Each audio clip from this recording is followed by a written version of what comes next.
Friends, welcome back to my channel. ಎಲ್ಲರೂ ಹೇಗಿದ್ದೀರಾ? ಚೆನ್ನಾಗಿದ್ದೀರಲ್ಲ ಫ್ರೆಂಡ್ಸ್? ನಾನು ಚೆನ್ನಾಗಿದ್ದೀನಿ. ಇವತ್ತಿನ ವಿಡಿಯೋದಲ್ಲಿ ನಾನು ಬಾಡಿ ಶೇಮಿಂಗ್ ಬಗ್ಗೆ ಮಾತಾಡೋದಕ್ಕೆ ಇಷ್ಟಪಡ್ತೀನಿ ಫ್ರೆಂಡ್ಸ್. ಇದನ್ನೆಲ್ಲರೂ ಸಾಮಾನ್ಯವಾಗಿ ತುಂಬ ಜನ ಇದನ್ನು ಫೇಸ್ ಮಾಡಿರ್ತಾರೆ. ನಾನು ಕೂಡ ಫೇಸ್ ಮಾಡಿದ್ದೀನಿ.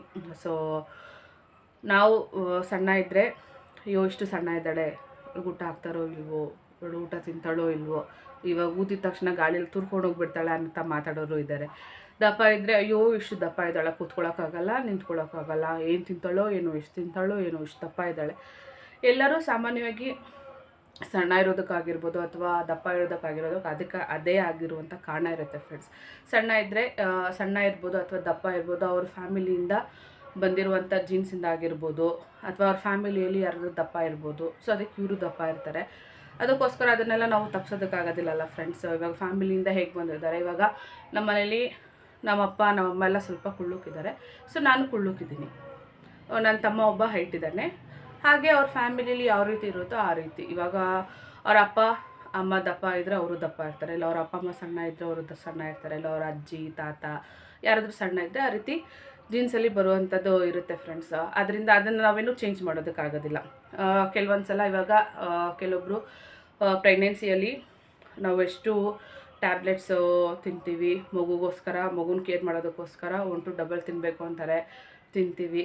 ಸೊ ಅವಾಗ ಪ್ರೆಗ್ನೆನ್ಸಿಯಲ್ಲಿ 45 kg ಇರೋರು ಮಗು ಡೆಲಿವರಿ ಆಗೋಷ್ಟರಲ್ಲಿ ಸುಮಾರು 70 to 75 kg 80 kg ಆಗೋರು ಕೂಡ ಇರ್ತಾರೆ. ಸೊ ಅವರು ಮಗುಗೋಸ್ಕರ ಅವರು ಎಲ್ಲನೂ ಸ್ಯಾಕ್ರಿಫೈಸ್ ಮಾಡ್ತಾರೆ. ಅಯ್ಯೋ ನಾನು ದಪ್ಪ ಹೋಗ್ತೀನಿ ಅಂತ ಅವ್ರು ತಿಂದಿರೋ ಇದ್ದರೆ ಮಗು ಬೆಳವಣಿಗೆ ಆಗೋದಿಲ್ಲ. ಸೊ ಇದರಲ್ಲಿ ದಪ್ಪ ಆಗೋದು ಇಷ್ಟಪಟ್ಟೆ ಅವರು ದಪ್ಪ ಆಗಿರ್ತಾರೆ, ಮಗುಗೋಸ್ಕರ ದಪ್ಪ ಆಗಿರ್ತಾರೆ. ಇದನ್ನು ತಪ್ಪು ಅಂತ ಹೇಳೋದಕ್ಕಾಗಲ್ಲ ಫ್ರೆಂಡ್ಸ್. ಸೊ ಆಮೇಲೆ ಡೆಲಿವರಿ ಆದಮೇಲೆ ಅವರು ಫೀಡಿಂಗ್ ಮಾಡೋದ್ರಿಂದ ಕೆಲವರು ಸಣ್ಣ ಆಗ್ತಾರೆ, ಕೆಲವರು ಸಣ್ಣ ಆಗೋದಿಲ್ಲ ಫ್ರೆಂಡ್ಸ್. ಅವರು ವೆಯ್ಟ್ ಹಾಗೇ ಇರುತ್ತೆ. ನಿಧಾನಕ್ಕೆ ಒಂದು 6 months 1 year ಇಲ್ಲ 2 yearsಗೂ ಸಣ್ಣ ಆಗೋರು ಇದ್ದಾರೆ. ಸೊ ಅವ್ರನ್ನ ನಾವು ಬ್ಲೇಮ್ ಮಾಡೋದಕ್ಕಾಗೋದಿಲ್ಲ. ಇಷ್ಟು ದಪ್ಪ ಇದ್ದೀರಾ ನೀವು, ಹಾಗೆ ಹೀಗೆ ಅಂತ ಕೆಲವರು ಮಾತಾಡ್ತಾರೆ. ಅದನ್ನು ನಾವು ತಲೆ ಕೆಡ್ಸ್ಕೊಳಕ್ಕೆ ಹೋಗ್ಬೋದು ಫ್ರೆಂಡ್ಸ್.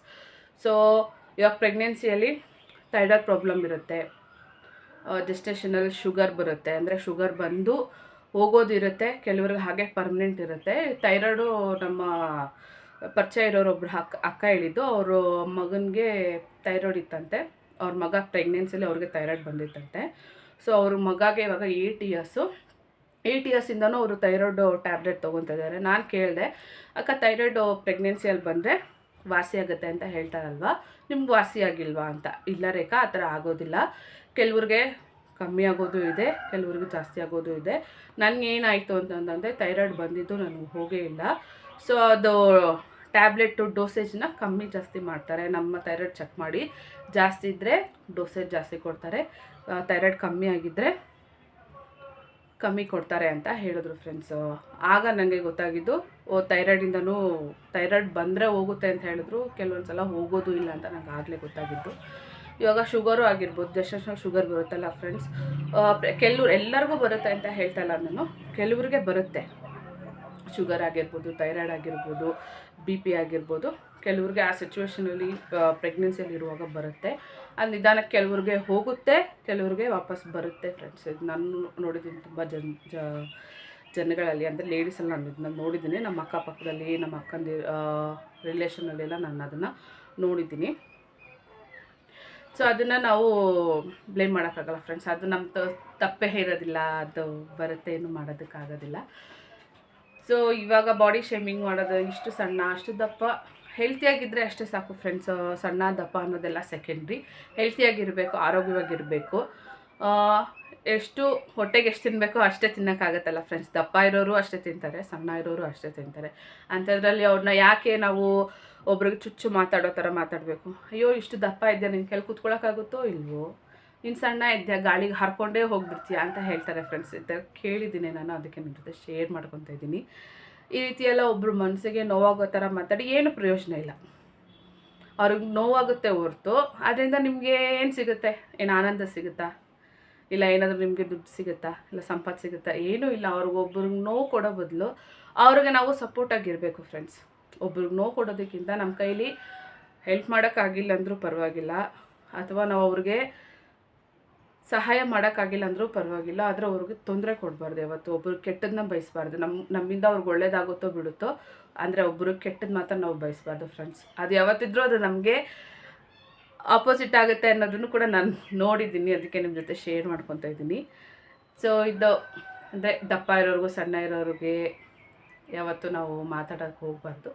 ಇವಾಗ ಪ್ರೆಗ್ನೆನ್ಸಿಯಲ್ಲಿ ದಪ್ಪ ಆಗಿರೋರು ಬರ್ತಾ ಬರ್ತಾ ಕಮ್ಮಿ ಆಗ್ತಾರೆ, ಇವತ್ತಲ್ಲ ನಾಳೆ ಕಮ್ಮಿ ಆಗಿ ಆಗ್ತಾರೆ. ಬಾಡಿ ಫಿಟ್ನೆಸ್ ಆಗಿರಬೇಕು ನಿಜ, ಬಟ್ ಆದರೆ ಕೆಲವ್ರಿಗೆ ಅವ್ರದ್ದೇ ಆದ ಸಮಸ್ಯೆಗಳಿರುತ್ತೆ. ಇವಾಗ ಥೈರಾಯ್ಡ್ ಆಗಿರ್ಬೋದು, PCOD ಆಗಿರ್ಬೋದು, ಅಂದರೆ ಗರ್ಭಕೋಶದಲ್ಲಿ ಅವ್ರಿಗೆ ನೀರುಗುಳ್ಳೆಗಳಿರ್ಬೋದು, ಥೈರಾಯ್ಡ್ ಇರ್ಬೋದು.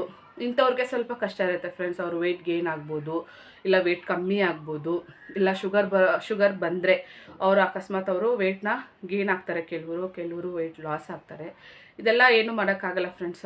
ಅಂದರೆ ಅದಕ್ಕೆ ತಕ್ಕನಾಗಿರುವಂಥ ಮೆಡಿಸಿನ್ ಎಲ್ಲ ಬಂದಿದೆ, ನಾವು ಅದನ್ನು ತಗೋಬೇಕು, ಕೇರ್ಫುಲ್ಲಾಗಿರಬೇಕು, ಆರೋಗ್ಯಕರವಾಗಿರುವಂಥ ಆಹಾರ ತಿನ್ನಬೇಕು. ಇದರಿಂದನೇ ಅದು ಕಡಿಮೆ ಆಗುತ್ತೆ.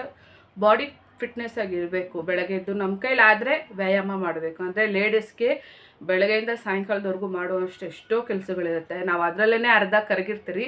ಬಟ್ ಕೆಲವರು ಎಷ್ಟೇ ಕೆಲಸ ಮಾಡಿದ್ರು ಅದೇ ವೇಟ್ ಇರ್ತಾರೆ ಫ್ರೆಂಡ್ಸ್. ಅದನ್ನು ಕೂಡ ನಾನು ನೋಡಿದ್ದೀನಿ. ಅವ್ರು ಬೆಳಗ್ಗೆಯಿಂದ ಸಾಯಂಕಾಲದವರೆಗೂ ಹೊಲ ಆಗಿರ್ಬೋದು, ಗದ್ದೆ ಆಗಿರ್ಬೋದು, ಅಲ್ಲಿ ಕೆಲಸ ಮಾಡ್ತಾರೆ, ಮನೇಲಿ ಬಂದು ಕೆಲಸ ಮಾಡ್ತಾರೆ, ಮಕ್ಕಳು ನೋಡ್ಕೊತಾರೆ, ಅಡುಗೆ ಮಾಡ್ತಾರೆ, ಮನೇಲಿರೋ ಎಲ್ಲ ಕೆಲಸಗಳನ್ನೂ ಮಾಡ್ತಾರೆ. ಬಟ್ ಅವ್ರ ವೆಯ್ಟ್ ಮಾತ್ರ ಹಾಗೇ ಇರುತ್ತೆ, ಇನ್ನೂ ಜಾಸ್ತಿ ಆಗ್ತಾ ಇರುತ್ತೆ. ಕೆಲವೊಂದು ಸಲ ಅದೇ ವೆಯ್ಟಲ್ಲಿ ಅವರು ಇರ್ತಾರೆ, ಜಾಸ್ತಿನೂ ಆಗೋದಿಲ್ಲ, ಕಡಿಮೆನೇ ಆಗೋದಿಲ್ಲ.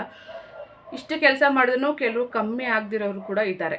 ಇವಾಗ ಮನೆ ಕೆಲಸ ಅಂದರೆ ಲೇಡೀಸ್ಗೆ ಗೊತ್ತಿರುತ್ತೆ ಎಷ್ಟು ಕೆಲಸ ಇರುತ್ತೆ ಅಂತ. ಬೆಳಗ್ಗೆ ಎದ್ದಾಗಿಂದ ರಾತ್ರಿ ಮಲಗೋವರೆಗೂ ಪ್ರತಿಯೊಂದು ಕೆಲಸನೂ ಮಾಡ್ತಾ ಇರ್ತಾರೆ. ಅವ್ರಿಗೆ ಗೊತ್ತಿರುತ್ತೆ ಎಷ್ಟು ಕೆಲಸ ಇರುತ್ತೆ, ಏನು ಹೀಗೆ ಅಂತ.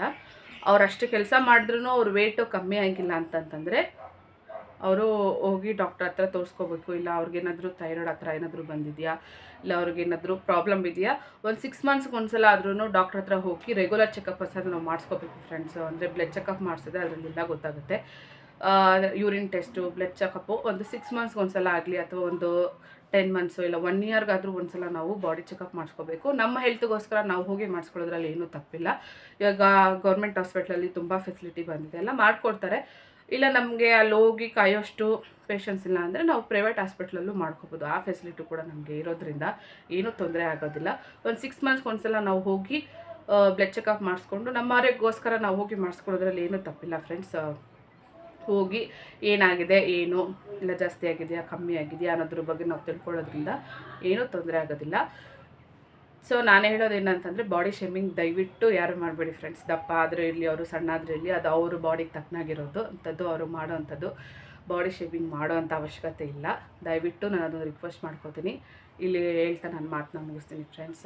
ಇದೊಂದು ಭಾಷಣ ಥರ ಅಂತ ಅಂದ್ಕೋಬೇಡಿ. ನನ್ನ ಮನಸ್ಸಲ್ಲಿರುವಂಥ ವಿಷಯನ, ಅಥವಾ ನನಗೆ ಗೊತ್ತಿರುವಂಥ ವಿಷಯನ ನಿಮ್ಮ ಜೊತೆ ನಾನು ಶೇರ್ ಮಾಡ್ಕೊಂಡಿದ್ದೀನಿ. ನಿಮಗೇನಾದರೂ ಈ ವಿಡಿಯೋ ಸ್ವಲ್ಪ ಆದರೂ ಇಷ್ಟ ಆದರೆ ಲೈಕ್ ಮಾಡಿ, ಶೇರ್ ಮಾಡಿ, ಕಮೆಂಟ್ ಮಾಡಿ ಅಂತ ಕೇಳ್ಕೊತ ವಿಡಿಯೋ ಎಂಡ್ ಮಾಡ್ತೀನಿ friends. Thank you so much for watching.